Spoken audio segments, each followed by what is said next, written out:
Natin yung kabataan ko, pilyo nga ako, sabi ko nga sa inyo, pwede ba kanina? Gaano ka pilyo? Sobra po. Lahat. Lahat ng kawalang yan sa kalsada, nasa akin ako. Pumatay ka na. Pumatay ka na. Gaano kadami? Hindi ko mabilang, siguro mga 12, 14. 12. Hanggang sa dumating sa punto na yung asawa ko, nahuli ko pag-uwi ko, nasa ibabaw pa. Yun yung first time kong pumatay. Yung lalaki. Yung babae. Ay, yung dalawa.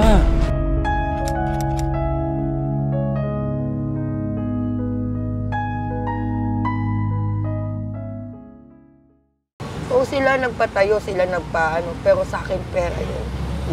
Ako nagpakapagod noon kung sino mga lalaki gumagamit sa akin. May bigay ko lang ang gusto nila, pero wala eh.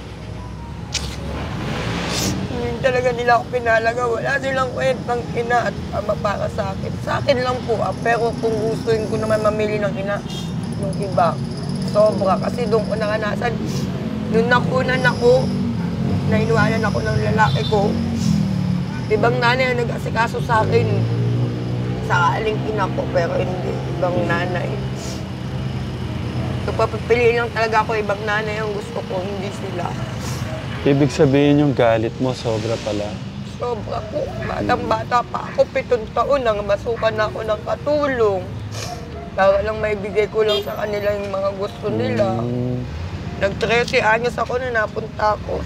Saan ako napunta, saan ako napadpad. Binigay ko sa kanila lahat. Tinalo ko pa nga po bangko na araw-araw nila akong kukuhanan ng pera. Wala eh. Kay Ate Jennifer naman kasi, wala din eh. Hindi din nabigyan ng, kumbaga biktima din siya eh. Hindi din na-mold ng maayos. Kaya, kumbaga mahina yung pundasyon para makapag-ibang lugar, para makapag-isip ng mabuti, makapag-isip ng tama. Kumbaga wala nga ang pundasyon na maganda. Kaya parang paano mo siya masisisi kung paano siya namuhay talaga nang kahit wala yung mga magulang niya. Oo, naiyaman yung mga iba. Bakit? Tapos kinakitsa kami na mga bata daw, nasa kalsada. Kung alam nyo lang po pinanggalingan ko, kung alam nyo lang, di po saan ako nagsimula. Saan ako para mabago lang ako uli. Pero wala kayo kasi alam eh. Oo, nandun na tayo, kawawa ang mga bata. Pero masisisi nyo na ba ako? Kasi wala eh. Walang-wala din, lalo na yung asawa ko kasama pa sa tanggalan ng trabaho. Noon, nung wala pa kaming anak, yung dalawa pa lang kami, talagang napasasabi kong hindi ako lumalabas ng bahay, nasa loob lang ako. Ate Jennifer, dumating ba yung yung pagkakataon na mali na tong ginagawa ko, kailangan ko na magbago, kailangan ko na sundin yung kagustuhan ng ating Diyos? Naisip mo yung ganun? Naisip ko din po, pero kasi mali itong ginagawa ko eh, mali itong gusto ng mga magulang ko. Ganun. Wala naman po talaga kasi ako mapaghugutan ng lakas na para lumayo sa mga trabaho kong ganun. Wala eh. Lahat kasi nasandalan ko. Kasi magulang mo din eh, no? Kahit magulang ko, pagka wala silang mga pera, walang pagkain sa loob ng bahay, nag-aaway sila, nagbabato. Hindi, ibig ko sabihin, pati mga magulang mo, kasama mo nga sa eh. Oh, pero meron ba sa inyo Hindi, ibig ko sabihin, pati mga magulang mo, di ba sabi mo kanina kasama sa bisyo, sa drugs? Kasama sila, di ba? Ang mahirap, wala bang isa man lang din sa inyo na ay mali ito, kailangan lumayo tayo dito sa... Ako naglakas loob ngayon na sana hindi na uli ako matukso, sana hindi na ako mabalik sa ganitong pamumuhay na nagda-drugs, maghanap buhay. Kailan yung huling pagda-drugs mo, ate? Nung ano pa ako. Yung totoo, gusto ko honest. Kailan yung huling... Nakaraan taon pa po. Nakaraan taon? Mga ano pa December? Mga November? September, bago mag-isang taon ng baby. Okay. Ibig sabihin, last year lang po yung huli. Ayun. Sa tingin nyo, matatanggal nyo pa yung drugs?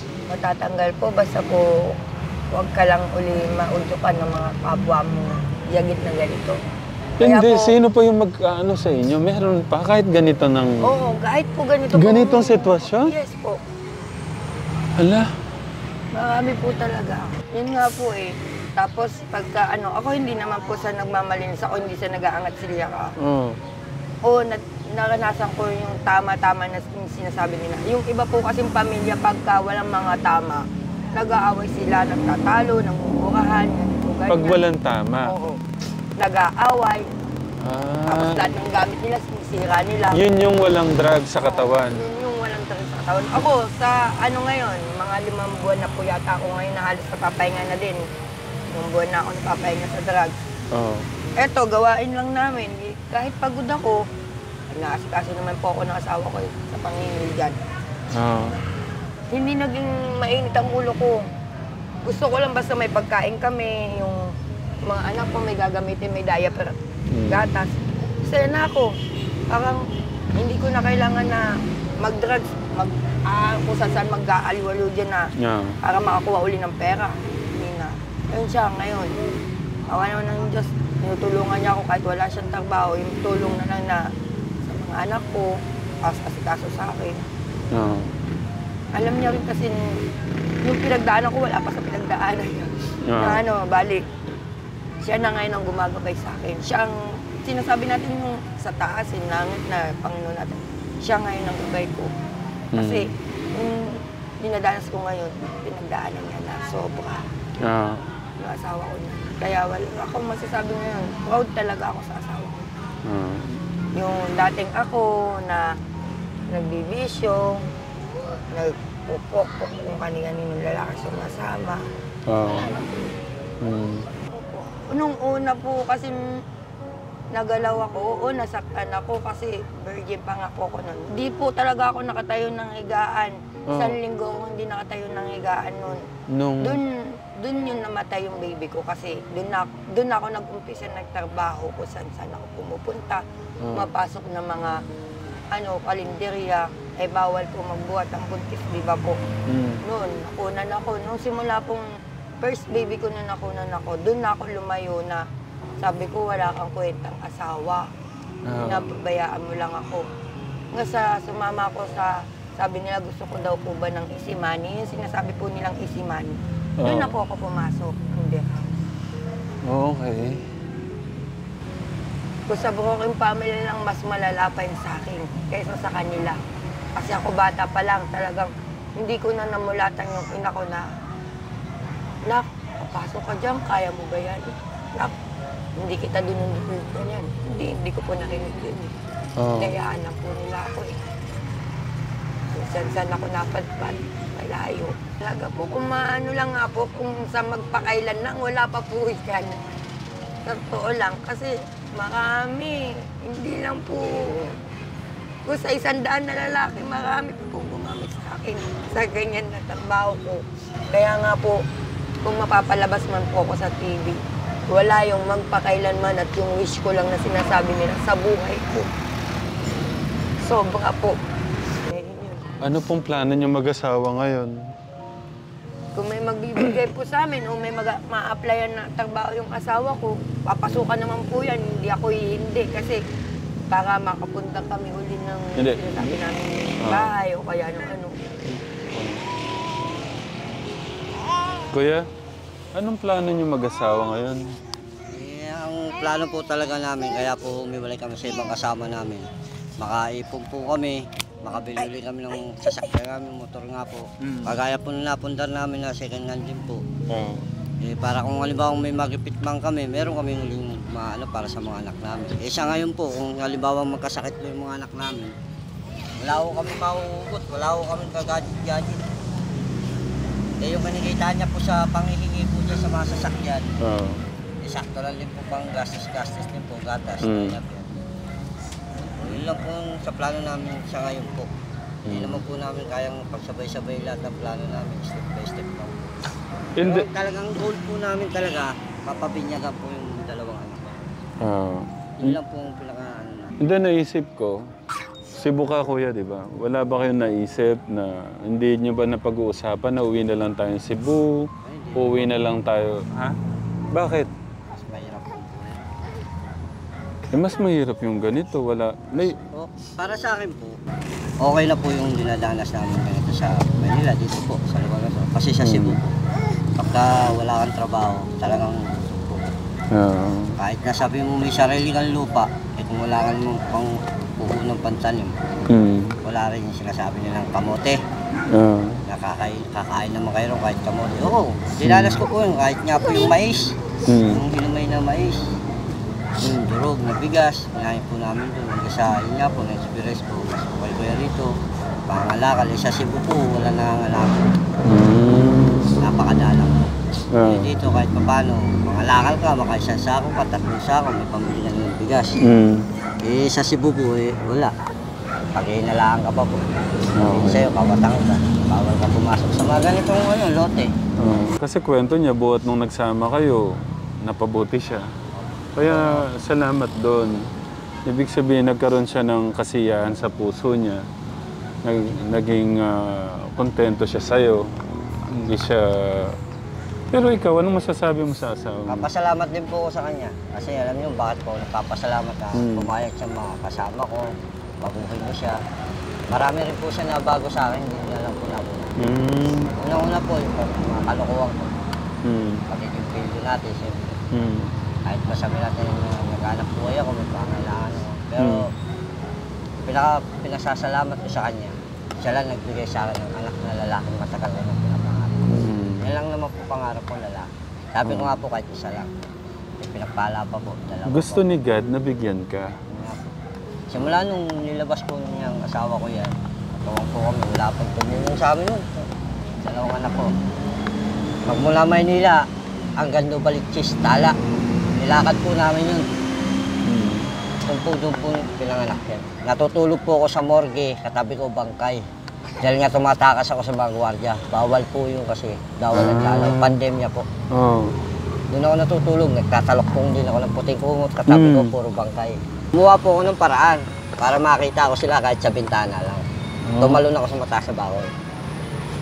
Kumbaga, siyempre, binatil yung kabataan ko, pilyo nga ako, sabi ko nga sa inyo po, di ba kanina po. Gano'n ka pilyo? Sobra po. Lahat. Lahat ng kawalang yan sa kalsada, nasa akin na po. Lahat Pumatay ka na. Pumatay ka na. Gano'n kadami?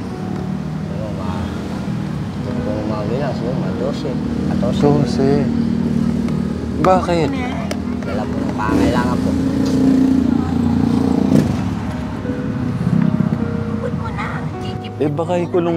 Baka ikulong ka ni Idol Rapi dito. Malalaman niya. Kahit naman po malaman niya po yan, wala na po akong kaso. Malinis na po. Lahat po yung pinanagutan ko. Kada, Okay. Kwento mo sa akin, mga 12 na patay mo. Bakit? Yung una, bakit ka pumatay? Yung una po, namatay lola at lolo ko. Yun po kasi nang tinuring kong nanay talaga. Yung nanay ko kasi naman paruwaray. Ngayon, namatay yun. Nagsariling buhay na yun. Pinag-aral ko sarili ko. Yung napangasawa ko, pinag-aral ko. Nagsikap naman po ko. Hanggang sa dumating sa punto na yung asawa ko, nahuli ko, pag-uwi ko, nahuli ko, nasa ibabaw pa. Yun yung first time kong pumatay. Lalaki. Yung babae. Ay, dalawa. Ako lang po. Ano pumasok sa isip mo? Hindi mo na lang muna iniwan? Uy. Marami na po nagsasabi sa akin na, "Hoy, umuwi ka, yung asawa mo, nandiyan na naman si pare mo." Kinukuya ako si Mare. Hindi ako naniniwala. Siguro mga 2 taon lumipas yun. Ilan taong ka nun? Ilan po ako? 17, 18, ganyan. 17 ka pa lang, pumatay ka na? Papasok na po ako ng 18. So nakita mo, nabantay mo, nagdilim yung ano mo? Hindi po, di ba, nasa trabaho ako. Oo. Marami na po nagsasabi sa akin, mga 2 taon na, higit pa. Hindi ka naniwala Oo, kasi kasi tiwala ka sa asawa mo. Tiwala ako. Saka ang prinsipyo ko kasi, gusto ko ako makakakita. Siyempre, nabubuyo, nawawala na ako sa ayos sa trabaho. Kasi yun ang pumapasok sa isip ko. Palaging parang may nagsasalita sa akin. Alam mo, asawa mo, masayang sa ibabaw ni Mare mo, gano'n. Parang gano'n, parang ako nababaliw na sa isip ko lang yun. Eh, nagkataon na, sabi ko, Por, kunin ko yung sahod ko. uuwi ako. Sa Tagaytay po ako nagtatrabaho ng People's Park. Binigay naman po sa akin, 4,000. Pag uwi ko ng bahay, alas 11 ng ating gabi. Pagbukas ko po ng kwarto namin.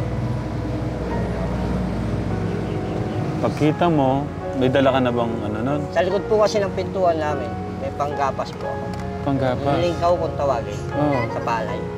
Yun po yung yung sumunod po. Si lalaki, pinutol ko po yung Ulo.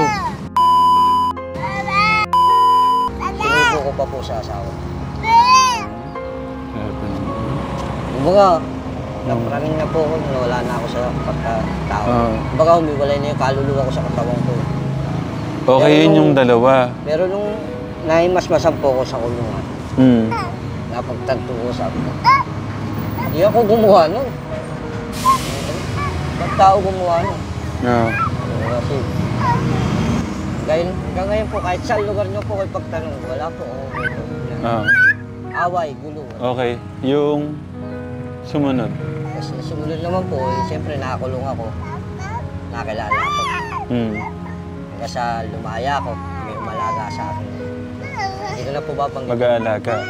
Malaga po sa akin na magpapatrabaho. Amo-amo ba? Hanggang siya po ang humubog sa akin maging hitman po. Hitman. Nagiging bayaran na po ko. Hanggang sa yun, natuwa ako. Easy lang pala ka akong pumaril. Kasi first time po pumawak ng silencer pa nga po. So easy lang pala bumaril. Ako isang kalabit lang. Pera na. Sarapan ako sa ganung buhay. Hanggang sa parang iyakap ko po.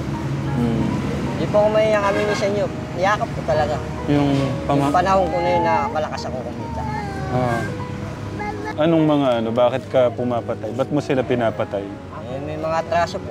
Atraso? Binabayaran na. Ito, project mo. Ito, ganito, ganyan. Bibigay na po sa akin buong detalye lang. Pupuntahan ko na lang po. Mamanman ako na lang. Hahanap lang ako ng tempo. Naranasan ko na rin pong magpanggap ng baliw. Magpanggap na may kapansanan para malapitan ko lang yung kayari ko. Hindi po ako nahiya kahit malaman ng buong mundo yan. Hindi po ako nahiya. Totoo naman pong ginawa ko yun. Pero sa ngayon po, lahat ng yun pinagsisiyang ko po. Yun nung gusto kong malaman. Gaano mo pinagsisisihan yun? Sobra po. Kasi kung nung mga panahon ko, lumawak ang pangunawa ko, nahuli ko man sa ganun, hindi sana hindi ko dinadanas. Pero kahit gano'n pa man, nagpapasalamat pa rin po ko dahil napangasawa ko siya, naitama ko siya. Nagkaroon ako ng anak. Hindi. Ano sinasabi mo kay God ngayon? Wala. Wala akong kilalang Panginoon. Wala po. Hanggang ngayon po, hindi po ako pumapasok sa simbahan. Wala nang naging yun. Pero kumusta to? Wala. Kumbaga, tatapatin ko na po kayo. Wala na po. Buo na eh. Kumbaga sa salita nga bato na yan, bakal na nga eh. Hindi na bato, bakal. Malambot lang yan sa mga anak ko, sa asawa. Yun po. Siya na nga lang po ang katwira ko sa sarili ko. Nakangalsada kami.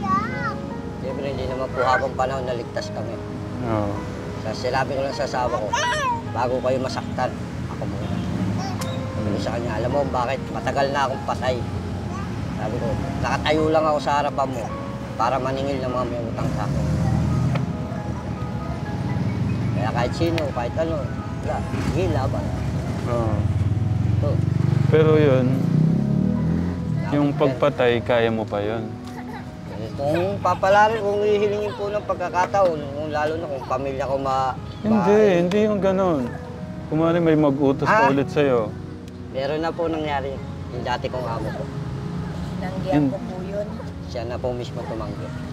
Tinanggi sa kanya yung So 50 mil. Opo. Sa Para picture. lang patayin ng taong may atraso sa kanila.